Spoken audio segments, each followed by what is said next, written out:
I hope आप सारे लोग अच्छे होंगे और सबकी स्टडी काफ़ी अच्छे से चल रही होगी। तो अब जो है वो आपके पास सिर्फ और सिर्फ 23 डेज़ बचे हुए हैं। तो इसमें आई होप कि आप लोग जितने भी आपके बैकअप पोर्शन बचे हुए हैं वो सब कंप्लीट कर लेंगे एंड सारी चीज़ें काफ़ी अच्छे से कर लेंगे। साथ ही साथ अपने हेल्थ का भी ध्यान रख लेंगे, क्योंकि अभी मुझे लग रहा है कि इसकी भी बहुत ज़्यादा इम्पॉर्टेंट है। एंड सेकेंड थिंग, मैं आपको ये बोलूँगी कि आज के दिन की शुरुआत हुई थी मेरी स्टैटिक्स जीके के साथ, और आज मैं बहुत लेट उठी थी क्योंकि आज संडे था तो कहीं जाना था नहीं। तो मैंने सोचा चलो मैं आज थोड़ा आराम से उठती हूँ। एक्चुअली रात को थोड़ा लेट सोई थी तो सुबह नींद भी लेट खुली, बस यही रीज़न था, नहीं तो ऐसा कुछ नहीं था कि कहीं जाना नहीं था, इस वजह से मैं लेट उठी। तो स्टैटिक्स जीके मैंने किया है। कल जो मैं लेक्चर देख रही थी एपिसोड नंबर 1, उसी का लास्ट का पोर्शन बचा हुआ था। मुझे काफ़ी टाइम लग गया स्टैटिक्स जीके को करने में, क्योंकि मैम ने बहुत सारे एक्स्ट्रा क्वेश्चन कराए हैं। तो आप भी देख सकते हो। और किसी ने पूछा था कि दी आप कौन से क्लासेस कर रहे हो, तो मैं आपको बता दूं कि जो मैराथन्स चल रही है ऑफिसर एकेडमी पे वो, एंड मेरे पास 7000 वाली MCQ की PDF नहीं है। तो जिस दिन वो आ जाएगी मेरे पास उस दिन मैं शेयर कर दूंगी। बहुत सारे लोगों ने मुझे बोला है, तो मैं अभी लूँगी नहीं, क्योंकि यार बहुत सारी चीज़ें हैं ऑलरेडी मेरे पास जो मैंने पढ़ा नहीं है अभी तक। तो कोई फ़ायदा नहीं है सिर्फ ले करके चीज़ों को इकट्ठा करने की। इसको स्टैटिक्स जीके को ख़त्म करने के बाद मैंने अपने केमिस्ट्री का सेशन उठाया, फ्रेशन अप होकर के आराम से बैठ गई। और मैंने सोचा था कि आज मैं 8 आवर पूरा कर लूँगी, बट 7 आवर ही हो पाया। बट हाँ, मैंने बहुत अच्छे तरीके से इस पूरे आवर को यूटिलाइज़ किया है। तो बस केमिस्ट्री जो है वो सर पढ़ा रहे हैं, साजिद सर, उन्हीं से कर रही हूँ। उनके 4 लेक्चर ऑलरेडी मेरे पास जमा हो चुके हैं। तो 2 लेक्चर आज मैंने किया है, 2 लेक्चर जो है वो मैं कल कर लूँगी।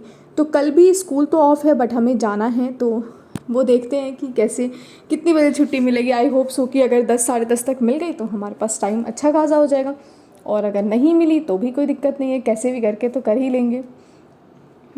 बस आपको यही बोलूँगी कि जो भी चीज़ें आप पढ़ रहे हो उसको रिवीजन बेसिस पे करते रहो। अगर आप सिर्फ चीज़ों को इकट्ठा करते रहोगे तो PDF तो बहुत सारी हैं, और जितनी क्लासेस चल रही है वो भी इनफ है।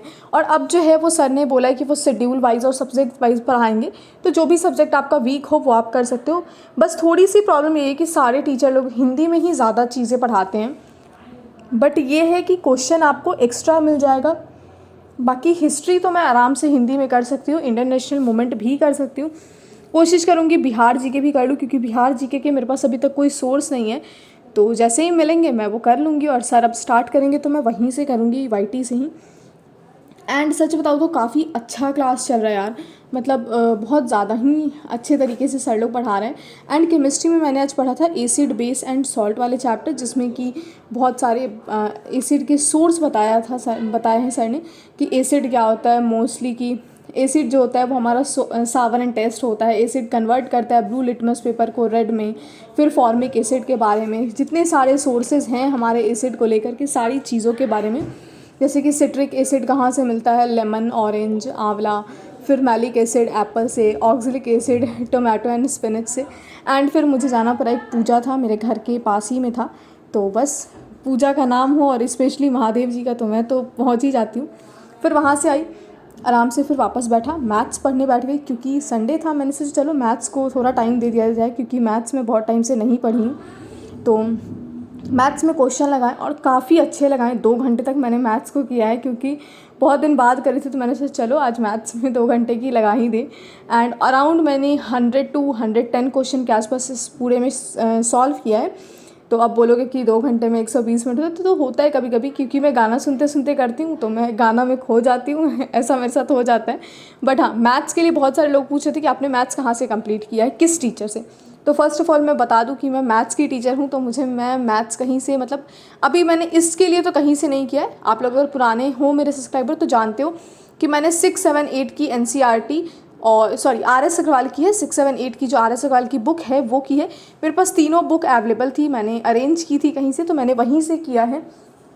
एंड उसके बाद जो है वहाँ से किया है। तो आप कहीं से भी किसी भी टीचर से कर सकते हो। इवन ऑफिसर एकेडमी पे भी मैथ्स स्टार्ट होने वाली है, तो आप वहाँ से भी देख सकते हो। कल मेरे ऑफलाइन में मार्क्स आए थे, तो वो काफ़ी अच्छे थे। एंड मैंने लैंग्वेज पेपर दिया था, तो मैंने उसका एनालिसिस आज इसलिए नहीं किया है, क्योंकि जो है वो मुझे थोड़ा सा लगा कि नहीं भी करेंगे तो चलेगा, क्योंकि इंग्लिश हिंदी है, ठीक है। फिर एपिसोड नंबर 2 मैंने देखना स्टार्ट कर दिया शशि सर से, बट वही है कि मैं ज़्यादा लिख नहीं पाई। मैंने सिर्फ क्लासेस देखे, क्योंकि मैंने केमिस्ट्री में कुछ ज़्यादा ही लिखा था, मैथ्स भी मैंने कुछ ज़्यादा ही बनाया, तो मेरे हाथ में थोड़ा दर्द होने लगा। बट अपार्ट फ्रॉम दिस यार मैंने जानबूझ के नहीं बनाई, क्योंकि उसकी सेम PDF जो है सर ने अपने ऐप पे अवेलेबल करा रखी है, तो इस वजह से मैंने नहीं बनाया। तो जिनको पता नहीं है, अगर वो क्लासेस देख रहे हो तो ऐप पर जा करके आराम से जो है आप PDF को डाउनलोड कर सकते हो, उसको प्रिंट भी कर सकते हो, बट प्रिंट मत कराना। सर ने जो बोर्ड पे लिखा है ना वो भी एज इट इज़ उन्होंने प्रोवाइड कर दिया है। तो बस यही।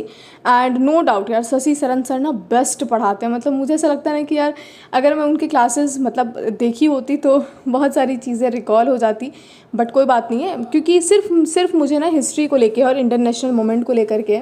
बाकी तो सचिन सर के ऐप पे ज्योग्राफी भी मैम काफ़ी अच्छा पढ़ाती हैं, एंड इवन फिर ये भी बहुत अच्छा होता है EVS और साइंस भी। तो बस मेरा इंटरनेशनल मोमेंट को लेकर के ये रिग्रेट है कि अगर मतलब जैसे हम 2-3 भाई बहन हैं तो सब ने सचिन सर का ही ले रखा था, तो अगर कोई एक ऑफिसर अकेडमी की लेते तो मैं इंटरनेशनल मोमेंट वहाँ से कर लेती। बट कोई बात नहीं है, मेरे पास PDF अवेलेबल हो गई थी, एंड मुझे लगता है कि मैं आपको कल तक जो है वो 7,000, या फिर जब आपको वीडियो प्रोवाइड करूँ उसके 2-3 घंटे बाद ही मैं आपको 7,000 क्वेश्चन की PDF जो है वो आपको टेलीग्राम पे अवेलेबल करा दूँ, तो वो देख लेना यार। क्योंकि मेरे पास आप लोग में से ही कुछ हैं जो मेरे नोन हैं, तो वो मुझे दे देते हैं, शेयर कर देते हैं, क्योंकि मैंने उनको भी शेयर किया। और ये बहुत अच्छा लगता है कि कोई सामने से, एक गर्ल ने मुझे सामने से मैसेज करके बोला कि दी मैं चाहती हूँ कि मैं आपकी हेल्प करूँ और मैं आपको वो 7,000 की PDF दे दूँ। तो मैंने बोला ठीक है आप भेज देना। मैंने सोचा चलो मेरे काम नहीं आ पाएगी, किसी और के काम तो आ जाएगी, और अब कोई भेजेगा तो मैं तो उसको पढ़ूंगी यार, ऐसा तो नहीं है कि बिल्कुल भी नहीं पढ़ूंगी। तो बस ये जो मैराथन से इसका करने का सिर्फ मेरा एक यही रीज़न है, क्योंकि शशि सरन सर जो हैं वो बहुत एक्स्ट्रा चीज़ें पढ़ाते हैं। इवन जो स्टैटिक्स में भी मैम ने आज पढ़ाया वो बहुत सारे एक्स्ट्रा चीज़ें पढ़ाई हैं। पढ़ाई तो उन्होंने हिंदी में ही है, बट मैं अपने लैंग्वेज में उसको कन्वर्ट करके लिख ली हूँ इंग्लिश में कोशिश करके। बट हाँ ठीक है, मैं इतनी ज़्यादा मेरी हिंदी ख़राब है ना कि केमिस्ट्री और फिज़िक्स में तो मुझे हिंदी, और बायो में भी स्पेशली बिल्कुल नहीं समझ में आएगी। हिस्ट्री में तो इसलिए समझ में आती क्योंकि यार डेट्स हैं, फिर स्टोरी के रूप में हैं, तो वो समझ में आ जाती है। बट इसमें बहुत प्रॉब्लम होता है, साइंस वाले पोर्शन में तो बहुत ज़्यादा प्रॉब्लम होता है। एंड हम शुरू से इंग्लिश बैकग्राउंड के रहे हैं, DLED मैंने हिंदी मीडियम में की है, बट प्रॉब्लम तो हो जाती है, और कुछ लोगों को होती होगी इंग्लिश में प्रॉब्लम। सो अभी बज रहे हैं 7 बज रहे हैं, और ये है मेरा टाइम अभी तक का। तो आज सुबह में थोड़ा सा लेट उठी थी, इस वजह से 7 आवर ही हुआ है। मैं कर सकती हूँ तो अभी भी, बट अभी जो है वो मेरे पास ऐसे 2 बंडल बचे हुए हैं चेक करने को, तो उसको पहले चेक करूँगी क्योंकि कल सबमिट करना है, तो फिर कुछ और काम करूँगी। एंड अभी सबसे पहले यही करूँगी, और थोड़ा संडे है एंड मेन फोकस मेरा भी रिविज़न पे है, तो आप लोग भी रिवीजन कीजिए, जो पढ़े हैं वो कीजिए। एंड बहुत अच्छे तरीके से शशि सर ने जो है वो शेड्यूल बना दिया है, तो आप उस शेड्यूल को देख लीजिएगा। और सर जो है वो सब्जेक्ट वाइज और टॉपिक वाइज कर रहे हैं, तो रिवीजन के लिए एक अच्छा है। तो जो भी सब्जेक्ट मेरा हिंदी में हो जाएगा वो मैं उससे कर लूँगी, बाकी अपने नोट्स हैं ही उससे रिवाइज कर लूँगी। तो चलो, I hope you like the vlog, and बस खुश रहो, हंसते रहो, मुस्कुराते रहो, अपना ध्यान रखो। Bye bye, good night and take care everyone.